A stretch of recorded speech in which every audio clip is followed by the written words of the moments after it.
ఎవరైతే యాంగ్జైటీతో బాధపడుతున్నారో, ఎవరైతే డిప్రెషన్‌తో బాధపడుతున్నారో, ఎవరైతే సివియర్ స్ట్రెస్‌తో బాధపడుతున్నారో, ఎవరికైతే మజిల్ క్రాంప్స్ ఎక్కువ ఉంటాయో, ఎవరికైతే గట్ ఇష్యూస్ ఎక్కువ ఉంటాయో, ఎవరికైతే గుండెలో దడ, భయం భయం, ఆందోళన, డిప్రెషను, యాంగ్జైటీ, బాధ ఇలాంటి మెంటల్ సింప్టమ్స్‌తో పాటు చేతులు వణకడం, కాళ్ళు వణకడం, ఈ వేళ్ళల్లో తిమ్మిర్లు రావడం, లేపోతే పాదాలలో ఏదో కుచ్చినట్టు అనిపియడము. సో, మైగ్రేన్ అటాక్స్‌తో బాధపడుతున్న వాళ్ళకి, అలాగే ఎవరికైతే మనకు పిక్కలు పట్టేసినట్టు, కండరాలు పట్టేసినట్టు, దాని తర్వాత హెయిర్ ఫాల్ ఉంటుంది.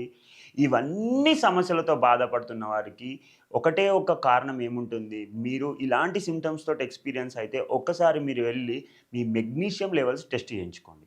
సో, ఎవరికైతే ఈ సింప్టమ్స్ బాధపడుతున్నారో యూరిన్ ఎగ్జామినేషన్‌లో ఒకసారి మెగ్నీషియం టెస్ట్ చేపించుకుంటే మీ మెగ్నీషియం లోపించినట్టు అయితే సో, మీరు దానికి తగ్గట్టు హోమియోపతి మెడిసిన్ వాడితే ఇంకొకటండి, రెగ్యులర్‌గా వైటమిన్ డి టాబ్లెట్స్ యేసుకుంటున్నారు. ఎన్నిసార్లు 6 నెలల నుంచి యేసుకుంటున్నాం, 3 నెలల నుంచి యేసుకుంటున్నాము. పొద్దున్న లేసి సూర్యుని ముందట ఎక్సర్సైజ్ చేస్తున్నాము, సూర్య నమస్కారాలు చేస్తున్నాము, ఎండకు నిలబడుతున్నాము, అన్ని విధాల ప్రయత్నం చేస్తున్నాము. అయినా మనకు వైటమిన్ డి ఇంప్రూవ్ అవ్వట్లేదు మన శరీరంలో అంటే ఒకటే ఒక కాజ్ అండి. దానికి కారణం ఏంటి అంటే మెగ్నీషియం డెఫిషియన్సీ.